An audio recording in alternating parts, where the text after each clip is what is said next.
Nabi Ismail adalah anak dari Nabi Ibrahim alaihi salam dengan Siti Hajar.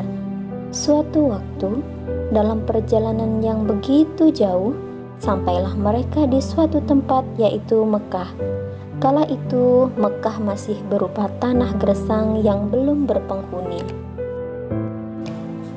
Atas perintah Allah Subhanahu wa Ta'ala, akhirnya Nabi Ibrahim meninggalkan Siti Hajar dengan Ismail di tempat itu. Siti Hajar begitu cemas dan sedih ketika Nabi Ibrahim pergi meninggalkan dirinya dengan anaknya yang masih kecil di tempat yang asing dan sunyi. Bertawakallah kepada Allah yang telah menentukan kehendaknya. Percayalah pada kekuasaannya dan rahmatnya, ujar Nabi Ibrahim kepada Siti Hajar. Siti Hajar pun berusaha bersabar dan bertawakal kepada Allah Subhanahu wa Ta'ala. Sejak Nabi Ibrahim pergi, tinggallah Siti Hajar dan Ismail di tempat yang sunyi, gersang, dan jauh dari peradaban. Waktu terus berjalan. Siti Hajar dan Ismail mulai kehabisan bekal makanan dan minuman. Padahal di daerah tersebut sama sekali tidak terdapat air ataupun bahan makanan. Siti Hajar mulai kebingungan. Ia berusaha mencari air ke sana kemari di tanah gersang tersebut. Namun usahanya selalu sia-sia. Tak ada sedikit air pun yang ia dapat. Siti Hajar pun pergi ke Bukit Safa. Ia berharap bisa mendapatkan air dan makanan yang bisa menolongnya. Namun hal itu juga sia-sia. Dari Bukit Safa, ia melihat bayangan air yang mengalir di atas Bukit Marwa. Kemudian segera ia berlari ke Bukit Marwa. Namun setelah sampai di Bukit Marwa, yang ia kira adalah air, ternyata hanyalah bayangan belaka.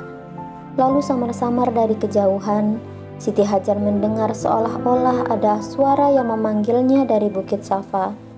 Maka ia pun pergi menuju ke Bukit Safa. Sesampainya di sana, ia pun tak menemukan apa-apa. Siti Hajar memiliki keinginan yang kuat untuk bisa bertahan hidup bersama putra tersayangnya. Siti Hajar pun berlari bolak-balik dari Bukit Safa ke Bukit Marwa sebanyak 7 kali. Pada akhirnya ia duduk termenung karena kelelahan. Kepalanya terasa pusing dan hampir putus asa. Siti Hajar teringat akan pesan suaminya agar tetap selalu bertawakal kepada Allah Subhanahu wa Ta'ala. Akhirnya Siti Hajar menguatkan hati, berdoa dan bertawakal kepada Allah Subhanahu wa Ta'ala. Allah Maha Besar. Ketika Siti Hajar sedang tertegun menimang putranya, sebuah mukjizat pun muncul. Keluarlah pancuran air dari bekas injakan kaki Ismail di tanah. Air itu pun mengalir semakin deras. Siti Hajar pun berseru girang melihat air yang terus meluber. Ia berusaha mengumpulkan air tersebut sambil berkata, "Zam-zam." Siti Hajar merasa sangat bahagia serta tak henti-hentinya bersyukur kepada Allah Subhanahu wa Ta'ala. Suatu ketika, ada musafir yang melewati wilayah tersebut. Ketika sedang berjalan, musafir itu melihat sebuah telaga kecil yang penuh berisi air. Karena kehausan, musafir itu pun mendekati telaga. Di tempat itu pula, sang musafir melihat seorang wanita yang menggendong seorang bayi mungil. Mereka itu adalah Siti Hajar dan Ismail. Sejak saat itu, tanah Mekah mulai ramai. Banyak para musafir yang tak hanya lewat, tetapi memilih menetap di wilayah tersebut. Karena adanya telaga air Zam-Zam, lambat laun tanah Mekah menjadi ramai dan terkenal. Kini, Mekah bukan lagi wilayah sepi, gersang, dan tak berpenghuni seperti dulu.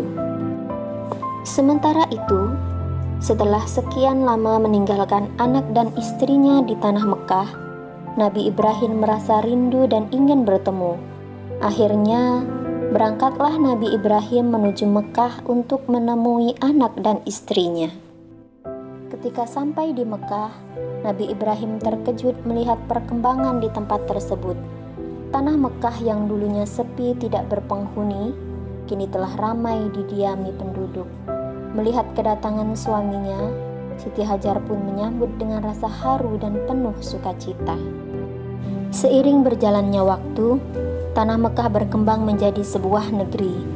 Nabi Ismail alaihi salam pun telah tumbuh besar dan bersama-sama ayahnya membangun negeri Mekah tersebut. Suatu hari Nabi Ibrahim bermimpi.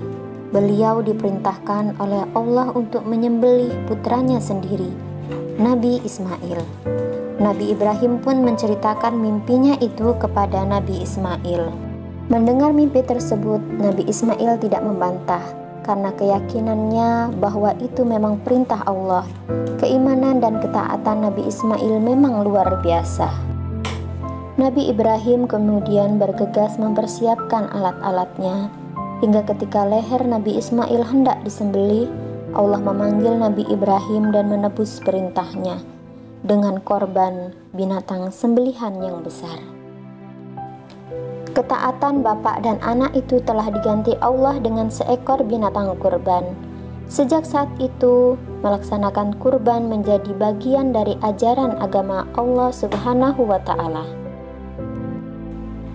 Negeri Mekah pun terus berkembang. Di negeri tersebut, Allah kemudian memerintahkan Nabi Ibrahim dan Nabi Ismail untuk memulai pembangunan tempat ibadah yang dikenal dengan Ka'bah. Di tempat Ka'bah itu nanti akan menjadi tempat bagi banyak orang untuk melaksanakan sholat, berhaji, tawaf, itikaf, ruku, dan sujud. Akhirnya, mulailah Nabi Ismail bersama ayahnya Nabi Ibrahim mendirikan pondasi dasar bangunan Ka'bah.